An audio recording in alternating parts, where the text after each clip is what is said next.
The desert is a perfect metaphor for life. The sands are always shifting. It's never the same.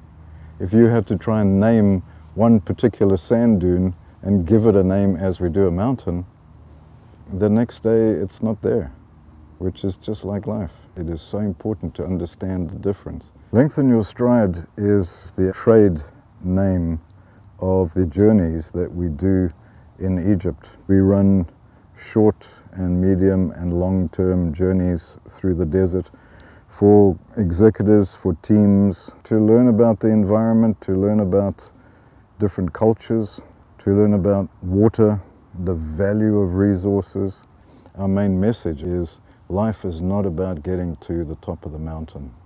It's about sustainability, it's about surviving and developing your abilities to respond to heat, to cold, to no water.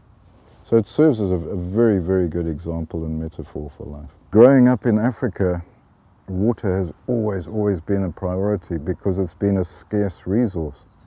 And so it's something I've always believed in, and because of the environments I've lived in and the people I've worked with, I've seen their respect for water and their respect for resources.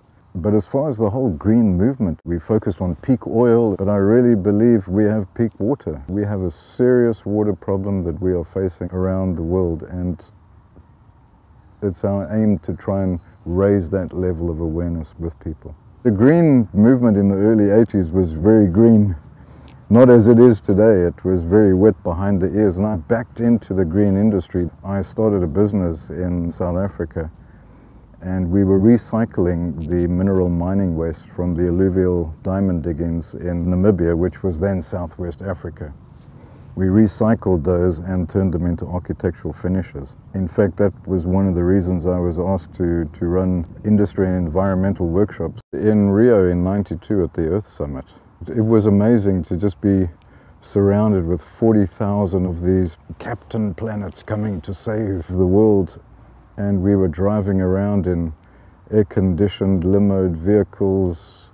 Lights were on everywhere. We had 44-gallon drums spread out to recycle waste, and we had a look inside of them, and nobody had bothered. It just kind of got to me that here we were discussing Agenda 21, one of the biggest movements to bring about change in the world, and we ourselves couldn't change.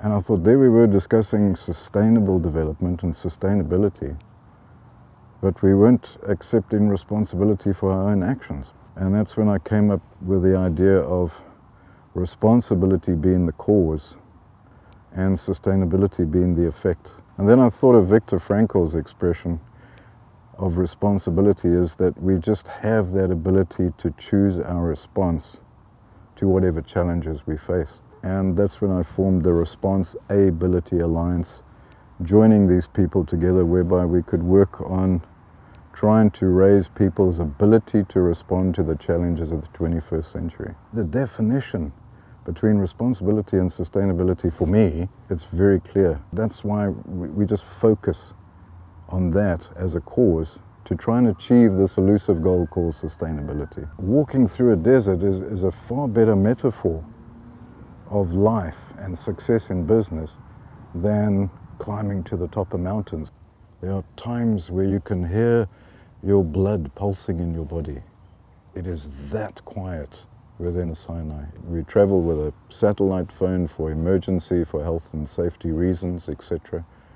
But everything else is taken away and left at HQ.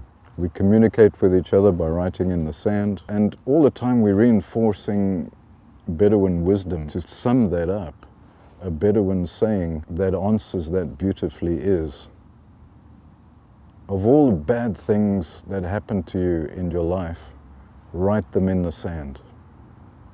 All the good things that happen to you, carve them in stone.